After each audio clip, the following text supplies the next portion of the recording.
दोस्तों, आपने कई बार सुना होगा कि धारा 164 के अंतर्गत बयान दर्ज करवाने हैं।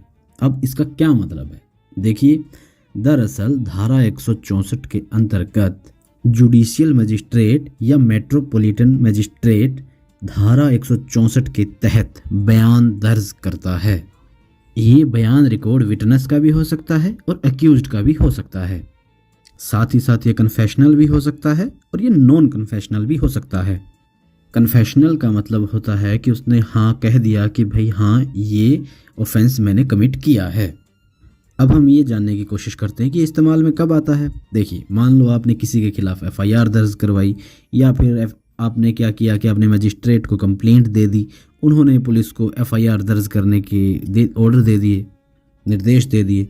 देखिए, जब पुलिस इन्वेस्टिगेशन करती है और वो चाहती है कि चाहे अक्यूज्ड हो या विटनेस हो, उसका जो बयान है वो मजिस्ट्रेट साहब के सामने दिलवाया जाए, उसके लिए इस प्रोसीजर को फॉलो किया जाता है पुलिस के द्वारा।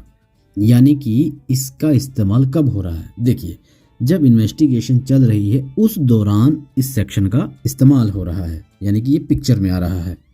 यानी कि इंक्वायरी और ट्रायल से पहले इसका इस्तेमाल किया जाता है इन्वेस्टिगेशन में।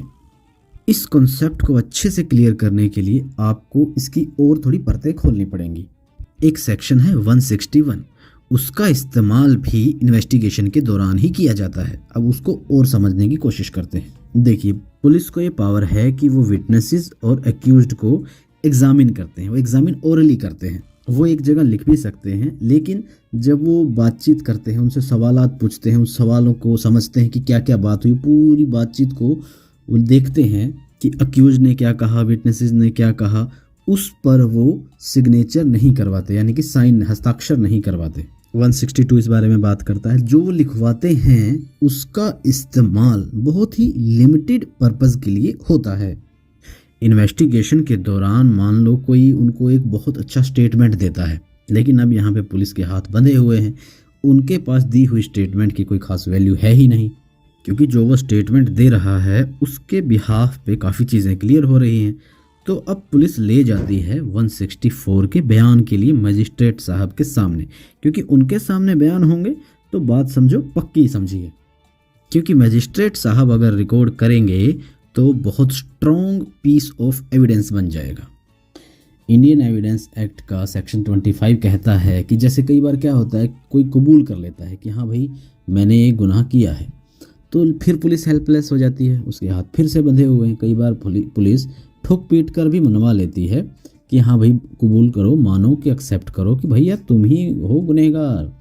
तो उसके लिए उसके बाद पुलिस हेल्पलेस हो गई, फिर वो क्या करे, उसे फिर से 164 में मजिस्ट्रेट के सामने उसका रिकॉर्ड दर्ज करवाना होता है।